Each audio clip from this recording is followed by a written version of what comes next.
అణు నిరాయుధీకరణ ఒప్పందంపై సంతకం చేయకపోతే ఇరాన్ ఖేల్ ఖతం అని ట్రంప్ ఏం చేసుకుంటావో చేసుకో దేనికైనా రెడీ అని ఖమేనీ ఇద్దరు నేతలే కాదు ఇరు దేశాల మధ్యలోనూ మాటలు తూటాలయ్యాయి. చేతులు యుద్ధాలవుతాయన్న అనుమానాలు కలిగాయి. కట్ చేస్తే ఏం జరిగిందో ఎవరొప్పించారో కానీ మస్కట్లో మంతనాలకు సిద్ధపడ్డారు. ఇక మిగిలిందల్లా టెహ్రాన్తో అణు నిరాయుధీకరణ ఒప్పందంపై సంతకం చేయించడం ఒక్కటే. కానీ అది ట్రంప్ అనుకున్నంత ఈజీ కాదు. అసలు కథ అక్కడే మొదలు కాబోతోంది. ఇందుకు అమెరికా ఇరాన్ మధ్య న్యూక్లియర్ ట్యాక్స్ ఎలాంటి రిజల్ట్స్ ఇవ్వబోతున్నాయి?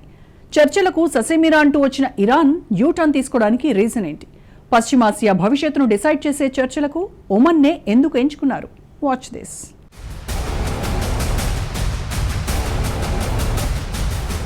అగ్రరాజ్యం ఇరాన్ ఉద్రిక్తతల్లో ఊహించని ట్విస్ట్. ఒమన్ వేదికగా వాషింగ్టన్ టెహ్రాన్ మధ్య చర్చలు. America Iran nuclear talks result ఇస్తాయా? డొనాల్డ్ ట్రంప్ టెంపర్కు కేర్ ఆఫ్ అడ్రస్. పొరపాటును కూడా ట్రంప్ యుగను టచ్ చేయకూడదు. కాదని టచ్ చేస్తే తనలోని టెంపర్ వైఫైలా ఆన్ అయిపోతుంది. అవతలి వ్యక్తి ఎంత పవర్ఫుల్ లీడర్ అయినా ఏమాత్రం లెక్క చేయకుండా పావు పంచి విసిరేస్తారు. ఇది తెలిసి కూడా ఇరాన్ సుప్రీం లీడర్ ట్రంప్ యుగను టచ్ చేశారు. అణు నిరాయుధీకరణ ఒప్పందంపై చర్చిద్దాం రమ్మని ట్రంప్ రాసిన లేఖకు అమెరికాతో ప్రత్యక్ష చర్చలకు ఛాన్సే లేదని ప్రకటించి రెచ్చగొట్టారు. ఆ తర్వాత ఒప్పందంపై సంతకం చేయకపోతే బాంబు దాడులు చేస్తామన్న ట్రంప్ హెచ్చరికలపైన అదేవిధంగా రియాక్ట్ అయ్యారు. మిస్టర్ ట్రంప్ ఏం చేసుకుంటావో చేసుకో అని సవాల్ విసరడమే కాక అండర్ గ్రౌండ్ టనెల్స్ లో దాచిపెట్టిన ఆయుధ వ్యవస్థల్ని చూపించి అమెరికానే బెదిరించారు. ఈ పరిణామాలన్నీ ట్రంప్ యుగోను దారుణంగా హర్ట్ చేశాయి. ఫలితంగా పవర్ఫుల్ బాంబర్లను రంగంలోకి దించారు.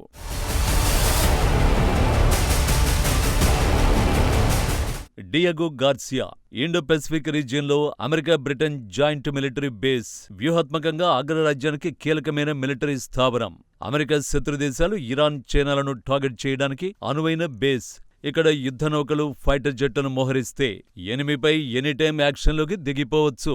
మరి ముఖ్యంగా ఇరాన్పై విరుచుకుపడిపోవడానికి ఈ సైనిక స్థావరం చాలా అనువుగా ఉంటుంది. టెహ్రాన్ ఎప్పుడైతే ట్రంప్తో సాయ్ అంటే సాయ్ అందో అప్పుడే ఇక్కడ B-2 ఫైటర్లని సైలెంట్ గా మోహరించారు.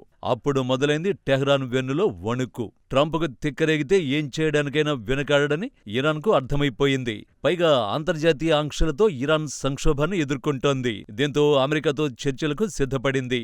అయితే ఈ చర్చలు కేవలం ఒక సిట్టింగ్తో పూర్తయ్యేవి కావు. ట్రంప్ ఆశించినట్టుగా టెహ్రాన్ అంత ఈజీగా సంతకం కూడా పెట్టదు. కాకపోతే అణు నిరాయుధీకరణ ఒప్పందంపై చర్చలకు అంగీకరించడమే కీలక మలుపు. ఈ చర్చలకు ఒమన్ వేదికవడం మరో మలుపు.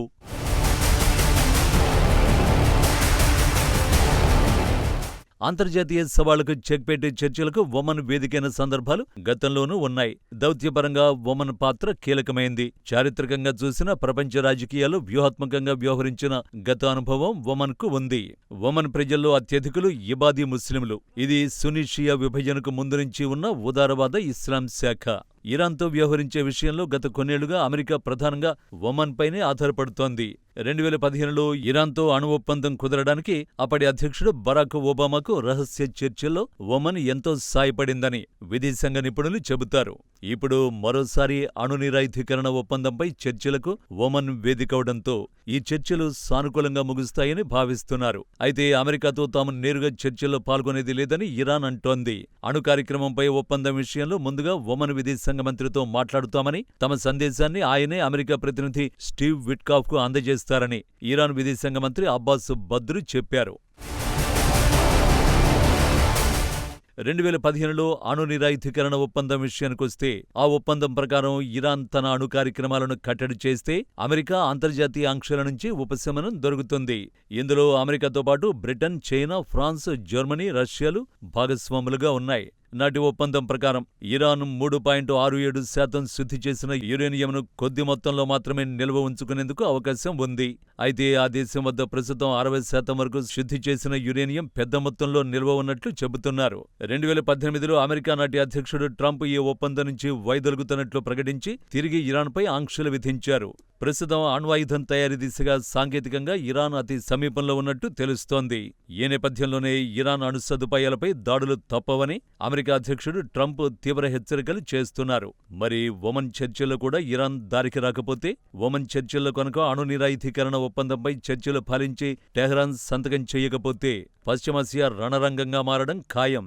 అందుకు అవసరమైన ఏర్పాట్లు ఎప్పుడూ పూర్తయిపోయాయి.